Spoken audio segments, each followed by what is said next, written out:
পকেটে পয়সা ঢোকাবে বলে বেচবে, ঠিক আছে? আমরা বেচতে দেবো না, ঠিক আছে? আমরা বেচতে দেবো না, আমরা পুরো পুকুর ছাপ হবে, ঠিক আছে? জল ধরো, জল ভরো আর জলাশয়কে রক্ষা করো, এই উদ্দেশ্যকে সামনে রেখেই প্রশাসন পাখির চোখ রাখার পরেও গোপনে সমতলে কাজ চালিয়ে যাচ্ছে কিছু অসাধু মানুষ। তারই প্রমাণ হাওড়া রামদুলের ফকিরপাড়ায়। স্থানীয় সূত্রে খবর, বহুদিনের পুরানো এই পুকুর, যেখানে মাছ চাষ থেকে স্নান পর্যন্ত করত এলাকার মানুষ, কিন্তু আজ অসহায়।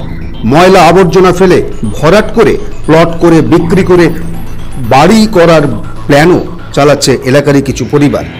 গত বছরে স্থানীয় বিধায়িকা প্রিয়া পাল পুকুর সংস্কারের আশ্বাসও দিয়েছেন বলে বলেন এলাকারই প্রতিবাদী মানুষজন, কিন্তু তারপরেও এই কাজ আমরা কিছুতে মেনে নেব না বলে প্রতিবাদে নামে এলাকারই মানুষজন। কি বলছেন এলাকার মানুষ শুনব। Bureau report, NPS news Bangla, Andul, Howrah.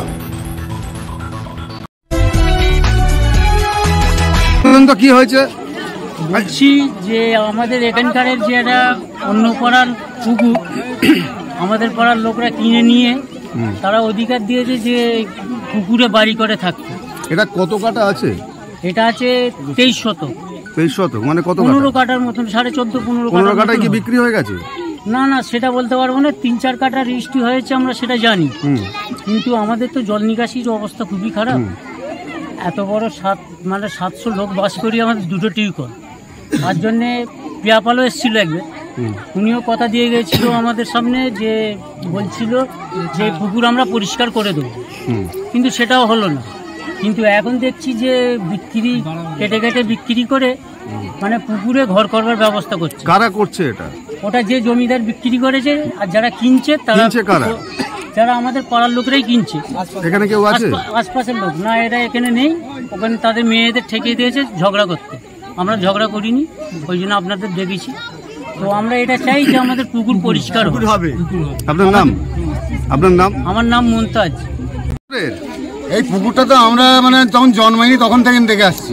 মানে পরিষ্কার জল ছিল? পরিষ্কার জল ছিল, প্লাস মানে এখানে সব ব্যবহার করতো। এখন কিছু মানে এই অসাধু ব্যবসায়ী হয়েছে, নতুন দালাল, এরা এখন বিক্রি করে বলে কিছু ময়লা ফেলে বুঝিয়ে বিক্রি অলরেডি চালু হয়ে গেছে। যাদের জমি তাদেরকেই বিক্রি করছে, তাদের অংশীদার তারা, তাদেরই টাকা নিয়ে তাদেরই দলিল করে দিচ্ছে। যে জমি নিয়েছে মানে সে আর স্পটে আসছে না। মানে কিছু আমাদের এখানকার মানে সব নিত্য নতুন দালাল আছে, তারা দালালি করে বিক্রি করছে। মানে গরিব মানুষের অসহায় মানে লোকের জমি এরা নিজেরা বিক্রি করে। কি করছে? বিক্রি করে কি করা হচ্ছে? এরা বিক্রি করে সব প্লটিং করেছে। মানে এই অবস্থায় আনরেডি প্রপার্টি, মানে এখনই মানে কাগজ বিক্রি হয়ে গেছে। এদেরকে বলতে গেলে এরা বলছে মানে আমাদের জমি আমাদের নামে আছে। আরে তোর নামে থোড়ি আছে। মানে 4 জনের অংশী 1 জন রেকর্ড করে নিয়েছে। রেকর্ড করে নিয়ে মানে তারা এখন বেচে দিচ্ছে, মানে হাতে হাতে কাগজ বিক্রি হচ্ছে। বেশ, যার জন্য আমাদের ক্লাবের ছেলেরা বলেছে যাদের জমি তাদেরকে ফিরিয়ে দেবো, প্লাস আমরা দখল দেবো। পুকুর যেরকম ছিল পুকুর পাবো। আপনার নাম? আমার নাম শেখ নাসিরউদ্দিন। এই জায়গার নাম বাসিন্দা? এই জায়গার নাম কি? জায়গার নাম আড়গড়ি, ফকিরপাড়া, বিলদার। এখানকার লোক এই পুকুরের পাশে জড়ো হয়েছে কি কারণে? এই পুকুরটা হচ্ছে আমরা ছোটবেলা থেকে দেখছি এখানে পুকুরই ছিল, আর এখানে সবাই চান করতাম, এখানে মাছ চাষও হতো আগে। এখন ইদানিং এই পুকুরটাকে সব নোংরা ফেলে একে বন্ধ করে একটা বিক্রির চক্রান্ত আছে। বিক্রি হয়েছে? হ্যাঁ হয়েছে, আমি খবরও পেয়েছি যে এখানে বিক্রি হয়েছে। যারা কিনেছে তাদের আমি কিন্তু অনেকবার বাধাও দিয়েছি, যে বারণও করেছি, তার সত্ত্বেও কিনছে, আমি করতে পারি। তাই বিক্রি করার পরে কি কি হতে চলেছে এখানে? এইটা যে বসে আছে, যে জমিদার অ্যাকচুয়ালি হালদার পাড়ায়, সে বসে জমিটাকে বেচছে পাড়ার ছেলে, কি পাড়ার ছেলে আর পাড়ার ছেলে মিলে একটা ঝামেলার সৃষ্টি করতে চাইছে। যেটা আমি এর আগেও বলেছি যে জমিদার এটা কিন্তু যারা কিনছি সেটা পুকুর, কিন্তু এতে ঘর করা যাবে না। মানে ঘর হবে এরকম ইনফরমেশন আছে নাকি? হ্যাঁ হ্যাঁ হ্যাঁ, অবশ্যই। আপনারা কি চাইছেন? আমরা দেখুন, আমি হচ্ছি জনসাধারণ, এখানে আমাকে দাঁড় করিয়েছে।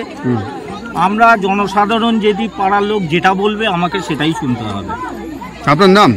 আমার নাম হচ্ছে শেখ জামালউদ্দিন। আপনি? আমি হচ্ছে আন্দুল পঞ্চায়েতের মেম্বার। কত নম্বর পার্ট এটা? এটা 59 নম্বর পার্ট। তা আপনারই পার্ট?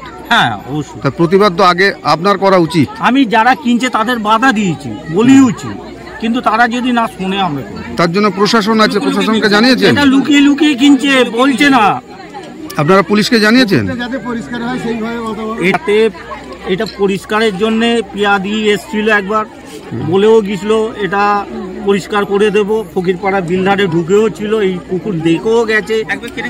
এর আগে আপনি নিজে রিপোর্ট করেও গেছেন এখানে যে এরপরে কি কাজ করবেন। আমি কিন্তু এই পুকুরের জন্য আমরা এর এও দেয়া আছে, ভিডিওতেও দেয়া আছে, কাগজপত্রও জমা দেয়া আছে, কিন্তু এখনো পর্যন্ত এর সংস্কার কিছু হলো না।